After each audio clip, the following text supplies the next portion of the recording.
सो आज हम लोग पढ़ने वाले हैं, लास्ट क्लास में हम लोगों ने ओम्स लॉ को कवर अप कर लिया था। आज हम लोग पढ़ने वाले रेजिस्टेंस ऑफ कंडक्टर के बारे में। तो आप हेडिंग डाल लीजिए, रेजिस्टेंस ऑफ कंडक्टर।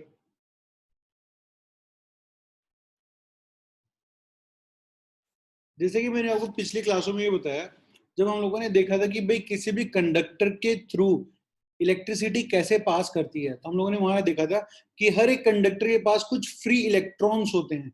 ठीक है, मैं आपको एक हल्का सा स्ट्रक्चर बना के दिखाता हूँ, फिर इसे हम डिफाइन करेंगे। जैसे मैं आपको ये बना के दिखाता हूँ, यहाँ पे ये मेरे पास एक कंडक्टर है, समझ लो एक वायर है जिसको हमने थोड़ा सा मैग्नीफाई करके यहाँ पर हम लोग देख रहे हैं। अब इसके पास फ्री इलेक्ट्रॉन्स प्रेजेंट है, मुझे पता है फ्री इलेक्ट्रॉन्स की वजह से ही क्या होता है, इलेक्ट्रिसिटी कंडक्ट हो पाती है। तो अगर तब तक अगर मैं इसके कोई किसी एक बैटरी या पोटेंशियल के थ्रू अप्लाई नहीं करता इसे, तो तब तक तो इलेक्ट्रॉन्स कैसे करते हैं, रेंडमली मूव कर रहे थे, कोई ऊपर कर रहा होता है, कोई नीचे, कोई आगे जा रहा होता है, कोई पीछे जा रहा होता है, इस तरह रैंडमली डायरेक्शन के अंदर मेरे पास वो मूव कर रहे होते, इसलिए कोई भी करंट फ्लो नहीं करता। बट आफ्टर, ये तो कंडीशन थी कब, इससे पहले हम देख रहे थे बिफोर कंडीशन। ठीक है, पोटेंशियल डिफरेंस अप्लाई करने से पहले क्या होता है, सारे इलेक्ट्रॉन्स अपने रैंडमली डायरेक्शन में मूव कर रहे होते हैं। बट अगर मैं पोटेंशियल डिफरेंस अप्लाई कर दूं या बैटरी से इसको कंडक्टर को कनेक्ट कर दूं, तो क्या होता है, सभी इलेक्ट्रॉन्स एक डेफिनेट डायरेक्शन के अंदर क्या करने लग जाते हैं, मूव करने लग जाते हैं एक ही डायरेक्शन के अंदर। तो देखो नॉर्मल सी बात है, इतने सारे इलेक्ट्रॉन से जब एक ही डायरेक्शन में मूव करने होंगे तो एक दूसरे से टकरा भी जाएंगे। आप खुद ही सोचो, जब हम लोग क्या करते हैं, जब बच्चे लाइन में चल रहे होते हैं, आप असेंबली के बाद जो क्लासरूम तक जाते हो, तो क्या होता है, अगर आप किसी की स्पीड धीरे है किसी की तेज है, अगर ऐसा हुआ तो क्या होगा, एक दूसरे के साथ आपकी टक्कर हो सकती है। ठीक है, कोलाइड कर सकते हो। तो अगर कोलिजन ज्यादा है तो क्या होगा, भगदड़ मच जाएगी वहां पे। ठीक है ना, और रेजिस्टेंस उस कंडक्टर का क्या होता है, ज्यादा हो जाता है, जिसके अंदर मेरे पास ये कोलिजन ऑफ इलेक्ट्रॉन ज्यादा होगा, तो उसका रेजिस्टेंस भी क्या होगा, ज्यादा होगा, क्योंकि वहां पर फ्लो स्मूथली फ्लो नहीं कर पाएंगे इलेक्ट्रॉन्स, आराम से प्यार से मूव नहीं कर पाएंगे। तो हम लोग यहाँ पर लिखते हैं कुछ चीजें, फिर इसको और आगे समझते हैं। तो आप लिखिए,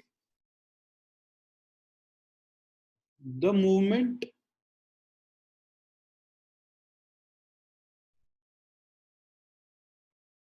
of electron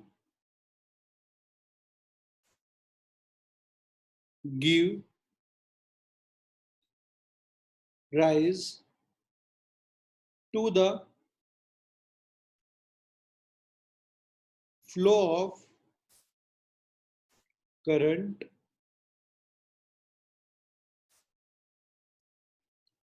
through metal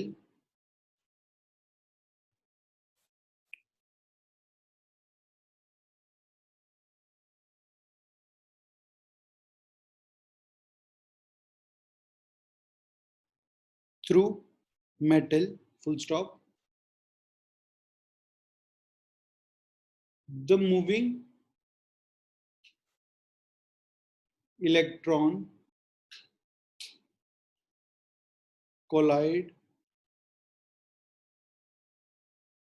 with each other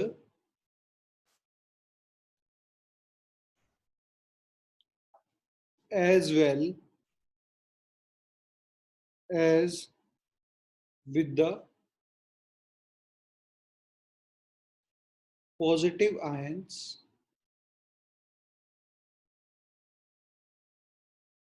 क्योंकि हमें पता है, अगर फॉर एग्जांपल अगर मेरा कंडक्टर आयरन से बना हुआ है, Fe है, तो क्या होगा, Fe का एटम भी प्रेजेंट होगा यहाँ पर बीच बीच में, यहाँ पर Fe का एटम भी प्रेजेंट होगा, Fe एटम भी प्रेजेंट होगा। तो ये इलेक्ट्रॉन जब मूव कर रहा होगा तो सीधा आगे टकराएगा Fe से। ठीक है ना, ऐसा तो है नहीं कि वहां पर बस इलेक्ट्रॉन्स की एटम्स नहीं है। अगर ये मेरा आयरन से बनी हुई रॉड है, तो यहाँ पर आयरन के एटम्स भी होंगे, जिसके अंदर प्रोटॉन भी होगा, न्यूट्रॉन भी होगा। समझ रहे हो आप बात को? तो मेरे पास पूरा आयन भी प्रेजेंट होगा, एटम से और भी एटम्स प्रेजेंट है, तो इलेक्ट्रॉन सीधा सीधा एक डायरेक्शन में मूव नहीं कर पाएगा। तो क्या होगा, ये इलेक्ट्रॉन इससे भी टकराएगा, इससे भी टकराएगा, तो यहाँ से सब जो है कोलिजन हो रहा है यहाँ पर। इसलिए हम लोगों ने लिखा है the moving electron with collide with each other as well as with positive ion present in the metallic conductor.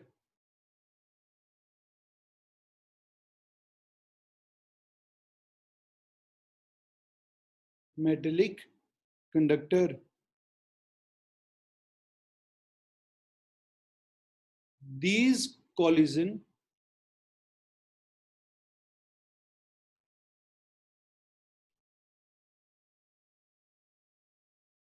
tends to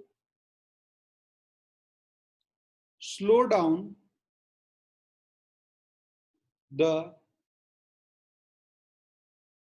speed of the electron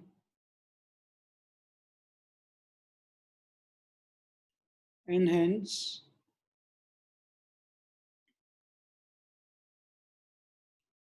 oppose the flow of electric current.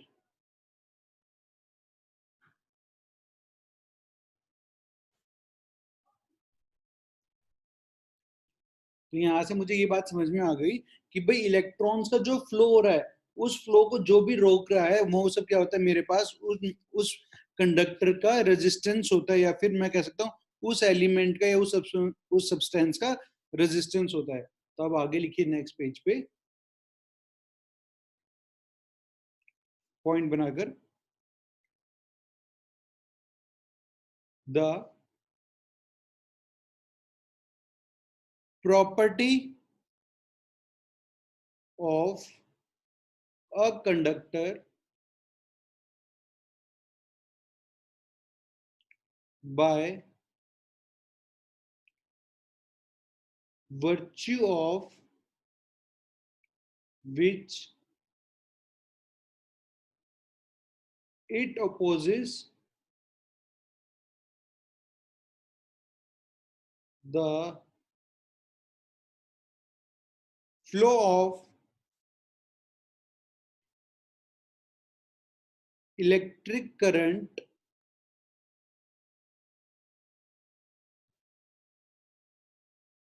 through it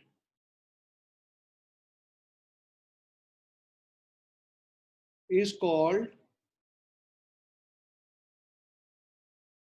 its resistance. Is called its resistance. Resistance को हम लोग कौन से letter से denote करते हैं? Last class में मैंने बताया था आपको, ओम से। ठीक है, ओम उसका सिंबल होता है, ठीक है, और हम उसको आर लेटर से रिप्रेजेंट करते हैं, और उसका जो ग्रीक लेटर जिसे उसको डिनोट करते हैं होता है ओमेगा, ठीक है। तो हम लोग लिख सकते हैं यहाँ पर ये सारे पॉइंट्स। देखो first point is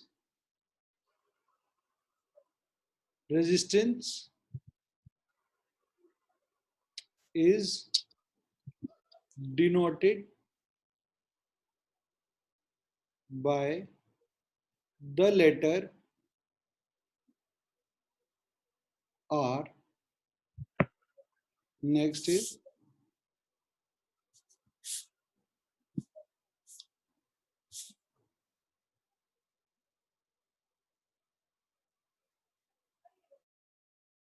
next point is the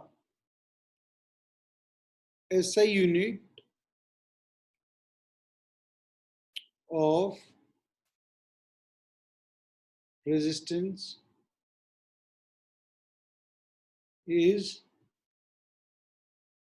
ohm, full stop.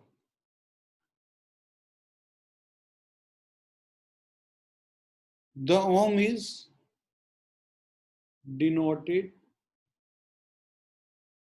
by the Greek letter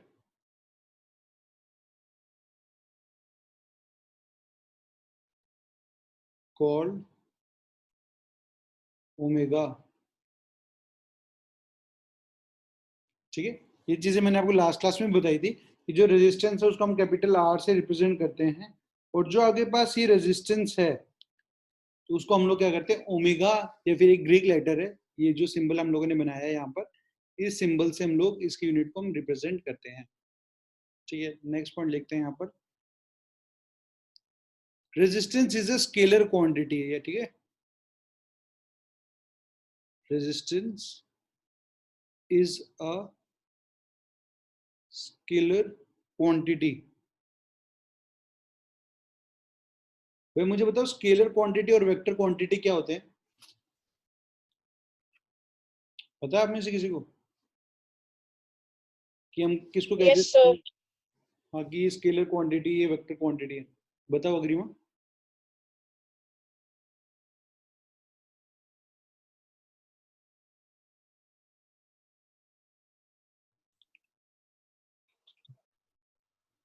Agrima बताओ क्या होती है स्केलर क्वांटिटी और वेक्टर क्वांटिटी।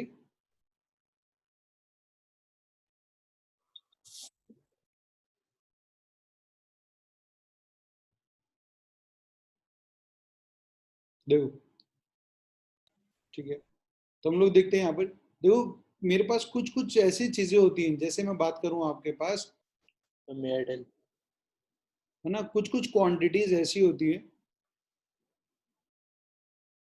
जिनके पास डायरेक्शन भी होता है जिनका, और मैग्नीट्यूड भी होता है। जैसे फोर्स, अगर आप समझ लो ये वॉल है और आप इस पे फोर्स लगा रहे हो इस डायरेक्शन में, तो अब वहां पर डायरेक्शन भी मैटर करता है कि किस डायरेक्शन में आप फोर्स लगा रहे हो, और कितना लगा रहे हो आपके पास वो भी मैटर करता है। तो मेरे पास वहां पर डायरेक्शन और उसका मैग्नीट्यूड, कि आपने कितना मैग्नीट्यूड लगाया है, दोनों चीजें मैटर करती हैं।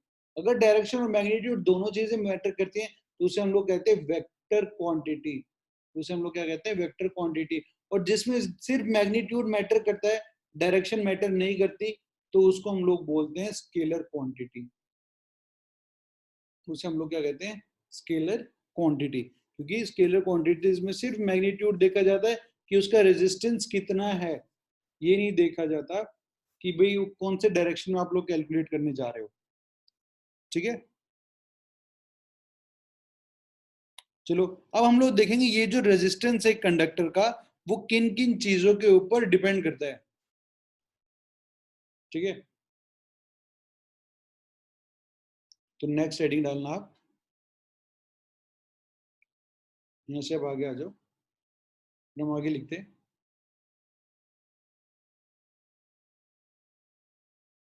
ठीक, लिखो, factors on which resistance of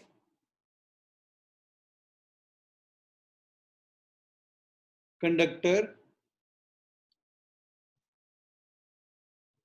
depends. ठीक है, वो कौन कौन से फैक्टर्स है जिन पे मेरा रेजिस्टेंस डिपेंड करता है। ठीक है, तो अगर मैं पहले आपको एक फॉर्मूला बता देता हूँ इसका क्या है, फिर उसके बाद जो पॉइंट्स हम बनाएंगे ना वहां से आपको आसानी हो जाएगी। जो आपका रेजिस्टेंस का फॉर्मूला होता है आर, वो बराबर होता है रेजिस्टिविटी रो एल बाई ए। ठीक है, अब ये फॉर्मूला क्या है और ये क्या क्या चीजों को रिप्रेजेंट कर रहा है, ये मैं आपको बताता हूँ। जो का फॉर्मूला है resistance is rho L by A. यहाँ पर जो आर है आपके पास वो है रेजिस्टेंस ऑफ द कंडक्टर, ये तो आपको रिप्रेजेंट करे रेजिस्टेंस को। रो जो है वो रिप्रेजेंट करता है रेजिस्टिविटी को। रेजिस्टिविटी क्या होती है इसकी बात अभी हम करेंगे। एल रिप्रेजेंट करता है लेंथ ऑफ द कंडक्टर, उस सब्सटेंस की जिसके आप रेजिस्टेंस निकालना चाहते हैं उसकी लेंथ क्या है। और ए आपको रिप्रेजेंट करता है क्रॉस सेक्शनल एरिया को, क्रॉस सेक्शनल एरिया। अभी क्रॉस सेक्शनल एरिया क्या भला है उसको देखते हैं हम लोग। तो मैं आपको एक कंडक्टर बना के दिखाता हूँ पहले। ये समझो आपके पास एक कंडक्टर है इस तरह से, ये फिर मैं कह दूं आपके पास ये एक वायर है। वायर कैसा होता है, सिलेंड्रिकल शेप में होता है। तो सिलेंड्रिकल शेप में इसको बनाने के लिए हम लोग क्या करते हैं, इसको कुछ इस तरह से बनाने की कोशिश करते हैं।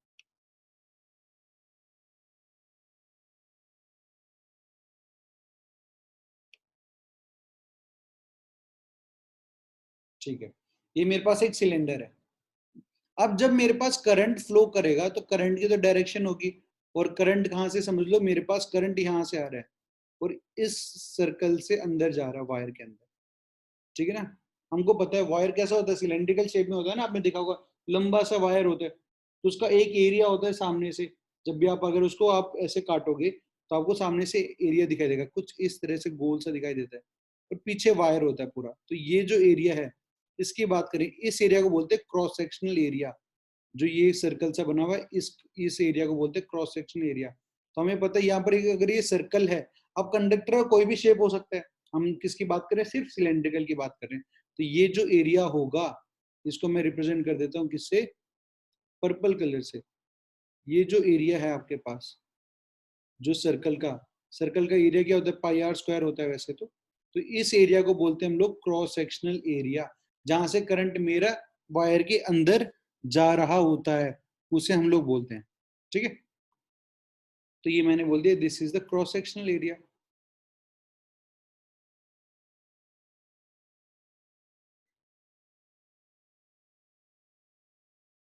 ठीक है, ये जो मैंने आपके पास रिप्रेजेंट किया है, ये मेरे पास करंट है,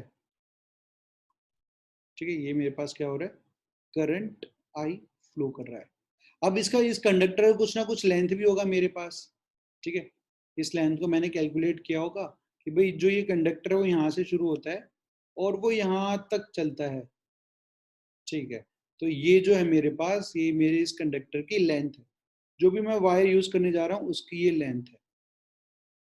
तो देखो अब मुझे क्या क्या पता चल गया, लेंथ मुझे पता है, एरिया जो यहाँ पर आएगा, ये एरिया समझ लो इस केस के लिए तो क्या होगा, pi R square, where R is the radius of that circle, ठीक है। ये इसका एरिया हो गया पाई आर स्क्वायर। तो मुझे ये पता है, ये पता है। अब रेजिस्टिविटी हर एक एलिमेंट की अलग अलग होती है। रेजिस्टिविटी का मतलब क्या होता है, अगर आप ये लेंथ को 1 मीटर लो, देखो आपके पास मैं समझाता हूँ आपको, resistance is rho L upon A. अगर मेरे पास length of this conductor is 1 metre, कितना हो, 1 मीटर इसकी लेंथ हो, और area of the cross sectional, ये जो एरिया है ये 1 मीटर स्क्वायर हो, तो क्या आ जाएगा, 1/1 मीटर स्क्वायर। तो ये तो 1 हो गया। तो रेजिस्टेंस और रेजिस्टिविटी की दोनों की वैल्यू कैसी हो जाएगी, सेम हो जाएगी। तो रेजिस्टिविटी हम लोग कब डिफाइन करते हैं, कि अगर मेरे पास कोई भी कंडक्टर है जिसकी लेंथ मेरे पास 1 मीटर है और एरिया कितना है, 1 मीटर स्क्वायर है, तो उस टाइम पे जो उसका रेजिस्टेंस होता है उसे हम लोग बोलते हैं कि उसकी रेजिस्टिविटी है ये, ठीक है। हम लोग कहते हैं ये उसकी रेजिस्टिविटी है। तो अब हम लोग देखेंगे, देखो रेजिस्टिविटी के हमको पता चल गया, रेजिस्टेंस आर है, रो मेरी रेजिस्टिविटी है, एल मेरे पास क्या, लेंथ ऑफ द कंडक्टर है, A is the cross sectional area है। अब हम एक एक की बात करेंगे कि लेंथ कैसे डिपेंड करती है, एरिया क्या होता है, रेजिस्टिविटी क्या होती है। तो सबसे पहले हम लोग इसके अंदर पॉइंट लिखने जा रहे हैं। यहाँ पर आप सबसे पहले पॉइंट लिखना, effect of the length on the resistance of a conductor।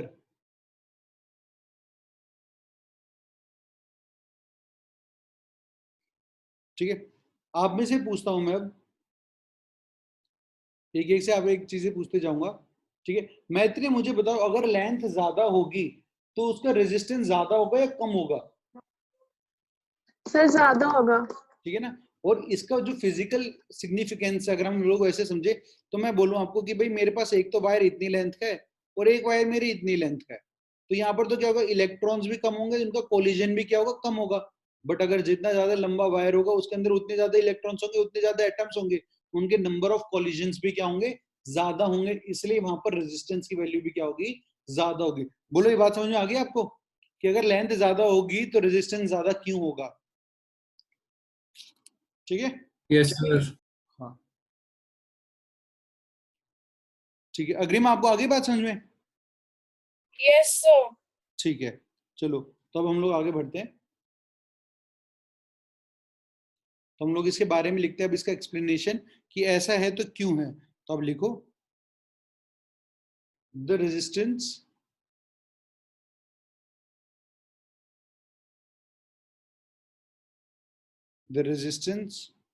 of a conductor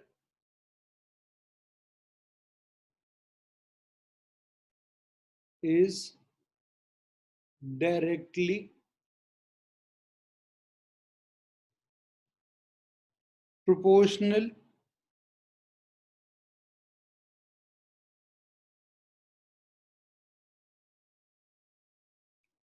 to the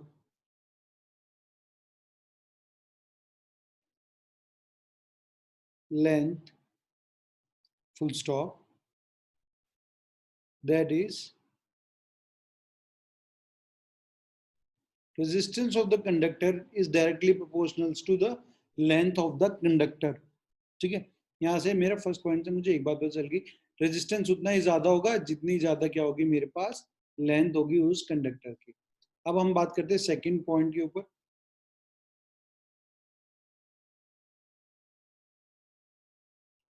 second point आपको ये कहता है कि हम एरिया के ऊपर कैसे डिपेंड करेगा। ठीक है ना, एरिया के बारे में हम लोग अब देखना चाहेंगे यहाँ पे। ठीक है, तो हाँ यश मुझे एक बात बताओ आप, अगर मैं एरिया बढ़ाऊंगा तो रेजिस्टेंस बढ़ेगा या कम होएगा? सर एरिया बढ़ाने से रेजिस्टेंस ज्यादा होगा। ठीक है, आपको देखो आपके पास जो रिलेशन है वो रिलेशन क्या कह रहा है, अगर मैं ये हाँ इनवर्सली प्रोपोर्शनल है। अच्छा अच्छा, नहीं रेजिस्टेंस फिर कम होगा। ठीक है, एरिया बढ़ाने से मेरा रेजिस्टेंस क्या हो जाएगा, कम कम होने होगा। लग जाएगा। ठीक है, ठीक है, तो हम लोग यहाँ पर लिख लेते हैं। अगर मैं इसकी बात करूं, यश आप ही आंसर दोगे, अगर मैंने ये वाला कंडक्टर लिया हुआ है, ठीक है, तो मैं लिखता हूँ resistance is equals to rho L upon area, area is pi R square. ठीक है, तो मुझे एक बात बताओ, अगर मैं रेडियस को डबल कर दूंगा तो रेजिस्टेंस का क्या होगा, पहले से क्या वैल्यू हो जाएगी उसकी रेजिस्टेंस की? अगर मैं ये रेजिस्टेंस आर है, आर की जगह इसको 2R कर दूं, मतलब मैंने इसका रेजिस्टेंस को बढ़ा दिया, तो इसका नहीं, इसके रेडियस को मैंने बढ़ा दिया। ठीक है, मैंने इसका पहले इसका रेडियस R था, अब उसको 2R कर दिया, तो इसका रेजिस्टेंस के साथ क्या होगा, इसकी रेजिस्टेंस की वैल्यू 4 टाइम्स हो जाएगी। पहला ऑप्शन आपका कि रेजिस्टेंस जो है 4 टाइम्स हो जाएगा, या फिर सेकंड ऑप्शन है 2 टाइम्स हो जाएगा, थर्ड ऑप्शन है 1/2 टाइम्स हो जाएगा, और फोर्थ ऑप्शन 1/4 होगा। 1/4 हो जाएगा। ठीक है, 1/4 टाइम्स हो जाएगा। ठीक है, क्योंकि यस आपको सर। देखो अगर आप यहाँ पे 2R लिखोगे तो 2R का स्क्वायर होगा, 2R का स्क्वायर मतलब 2 बाहर आ जाएगा, 2 स्क्वायर इज 4, तो ये वैल्यू कैसी हो जाएगी, 1/4 हो 1/4। जाएगी। ठीक है, ठीक है। चलो तो अब हम लोग इसके बारे में लिखते हैं यहाँ पर, effect of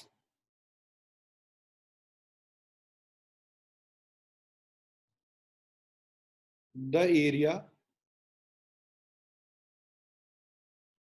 of cross section on the resistance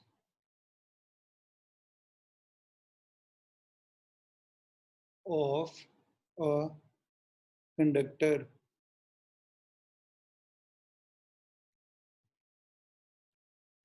ठीक है, आपका जो रेजिस्टेंस है वो इनवर्सली प्रोपोर्शनल होता है एरिया के।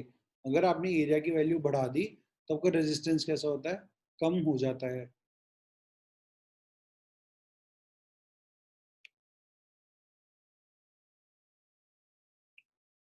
तो अगर एक बात बताओ, अगर मैं एरिया को ट्वाइस कर दूंगा तो रेजिस्टेंस कितना हो जाएगा? मैत्री आप बताओ, मेरी इस बात का आंसर आप दोगे। अगर मैं किसी भी कंडक्टर के Sir, please repeat. हाँ मैत्री, मैं क्या बोल रहा हूँ, अगर आपने क्या किया, किसी भी कंडक्टर के एरिया को डबल कर दिया तो उसका रेजिस्टेंस कितना हो जाएगा, हाफ होगा, डबल Sir, हो जाएगा?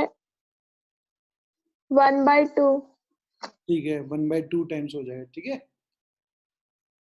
चलो, तो क्योंकि मुझे दिख रहा है अगर मैं यहाँ पे ट्वाइस एरिया कर दूंगा तो रेजिस्टेंस पहले से कितना हो जाएगा, हाफ हो जाएगा।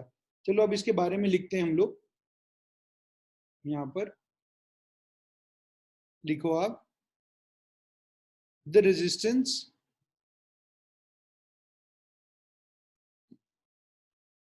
the resistance of a conductor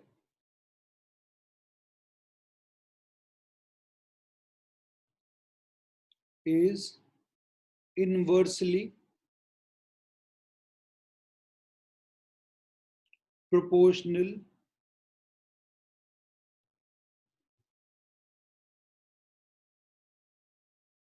to its area of cross section. Area of cross section, अगर आपने एरिया ऑफ क्रॉस सेक्शन को डबल कर दिया तो आपका रेजिस्टेंस हाफ हो जाएगा। ये बात हम लोग यहाँ लिख भी सकते हैं। यहाँ मैं एरिया की बात कर रहा हूँ, रेडियस की बात नहीं कर रहा, ठीक है। कंफ्यूज मत होना कि रेडियस को डबल किया था अभी हम लोगों ने तो रेजिस्टेंस 1/4 हो गया था, क्योंकि हमने रेडियस को डबल किया था, हमने एरिया को डबल नहीं किया था, ठीक है। तो अब यहाँ पे लिखो, if the area of cross section of the conductor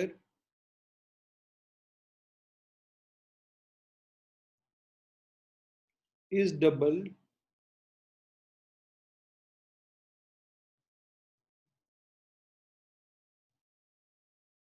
its resistance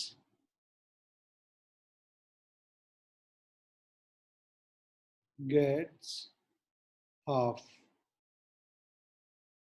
अगर आपने area of the cross section को डबल कर दिया तो उसका रेजिस्टेंस क्या हो जाएगा, हाफ हो जाएगा,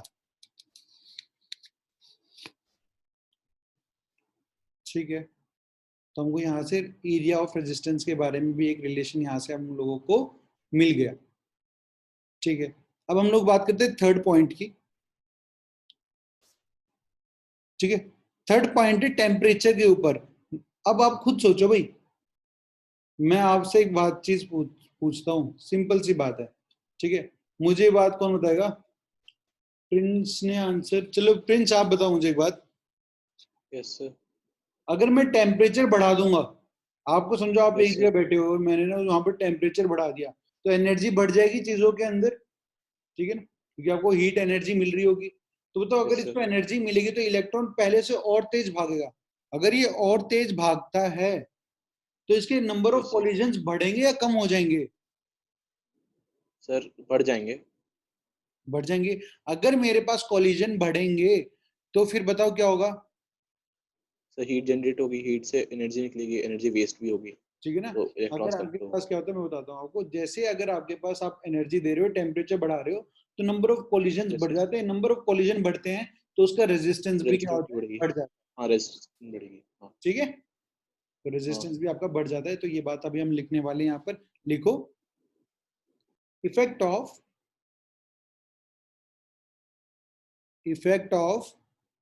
टेम्परेचर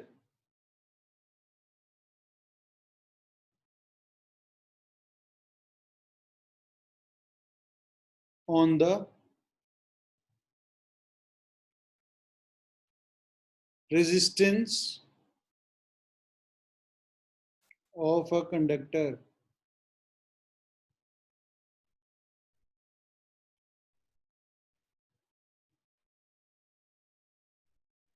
ठीक है, कि मेरे पास टेम्परेचर क्या होगा, तो हमें पता चल गया टेम्परेचर बढ़ाने से रेजिस्टेंस क्या होता है, बढ़ जाता है। तो हम लिख सकते हैं यहां से, the resistance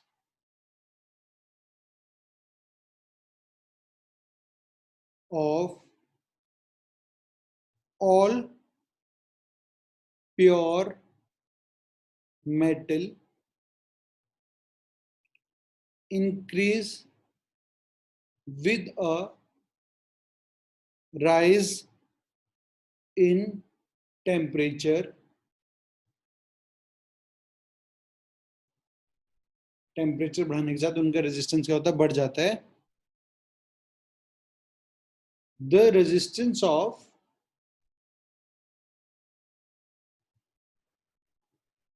the resistance of alloy increase very slightly with the rise in temperature.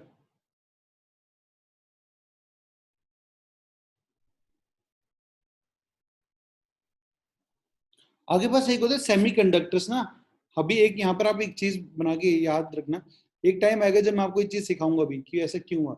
जो सेमीकंडक्टर्स होते हैं ना, सेमीकंडक्टर, उनका रेजिस्टेंस कम हो जाता है टेम्परेचर को इंक्रीज करने के बाद। तो आप ये याद रखना, मेटल्स होंगे ना, प्योर मेटल्स, तो उनका तो रेजिस्टेंस टेम्परेचर इंक्रीज करता है टेम्परेचर को राइज करने के साथ। अलॉयज जो होते हैं, जो मिक्सचर ऑफ मेटल्स होते हैं, उनका थोड़ा बहुत इंक्रीज होता है। बट जो सेमीकंडक्टर्स होते हैं उनका टेम्परेचर, उनका रेजिस्टेंस कम हो जाता है टेम्परेचर को इंक्रीज करने के साथ साथ। इस बात को आप नोट बना के ध्यान रखना हमेशा, ठीक है, आगे तक काम आएगी। और अब आखिरकार जो अपना लास्ट पॉइंट है, फोर्थ पॉइंट, वो तो मैटर करेगा ही करेगा। कैसे? कि भाई मेरा जो एक कंडक्टर है वो बना किस चीज से है?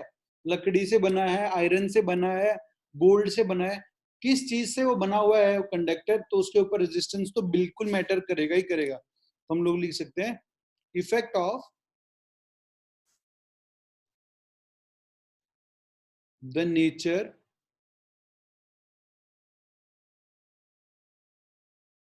of material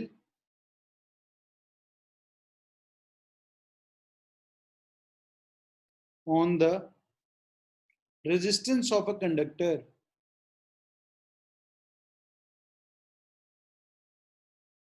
A conductor, ठीक है ना? तो आप लिखिए इसके बारे में, some material have low resistance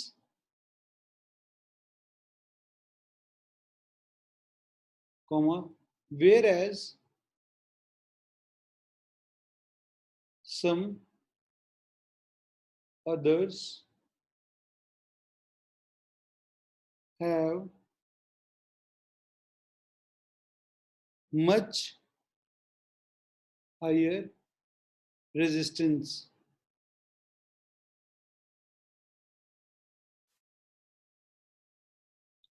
और हम इन जनरल लिखें, in general alloys have higher resistance than a pure metal, ठीक है? तो सबका अलग अलग होता है, किसी का ज्यादा होता है, किसी का कम होता है। तो हर एक एलिमेंट का रेजिस्टेंस कैसा होता है? ज्यादा और कम होता रहता है। तो ओवरऑल इन सारे पॉइंट से हम लोग एक रिलेशन निकालते हैं, रेजिस्टेंस आपका resistivity into length upon area होता है। ये एक फॉर्मूला मैं कैलकुलेट करता हूँ इन सब 4 पॉइंट। सर वैसे सबका अलग अलग होता क्यों है? मतलब सो होता क्या है? आप खुद ही सोचो ना, सबके अंदर free number of free electrons Prince same तो नहीं होंगे, सबके अंदर एक जैसे एटम्स नहीं है, ठीक है ना? हाँ। सोडियम के अंदर नंबर ऑफ इलेक्ट्रॉन्स अलग है, मैग्नीशियम के अंदर नंबर ऑफ इलेक्ट्रॉन्स अलग हैं। अगर नंबर ऑफ इलेक्ट्रॉन्स अलग अलग होंगे तो नंबर ऑफ फ्री इलेक्ट्रॉन्स भी अलग होंगे, इलेक्ट्रॉन्स की स्पीड भी मूव करने की अलग अलग होगी। इसलिए हर मेटल का या एलिमेंट का रेजिस्टेंस कैसा होता है? अलग अलग होता है। अगर हम वुड की बात करें तो उसके पास फ्री इलेक्ट्रॉन्स नहीं है, इसलिए उसका रेजिस्टेंस बहुत ज्यादा है कि उसके अंदर से करंट फ्लो ही नहीं कर पाता, ठीक है ना? आयरन के अंदर फ्री इलेक्ट्रॉन्स होते हैं तो करंट फ्लो कर पाता है, इसलिए गुड कंडक्टर है। और वुड मेरा इंसुलेटर होता है कि वहां से इलेक्ट्रिसिटी बिल्कुल ही पास नहीं हो पाती, ठीक है? Okay sir.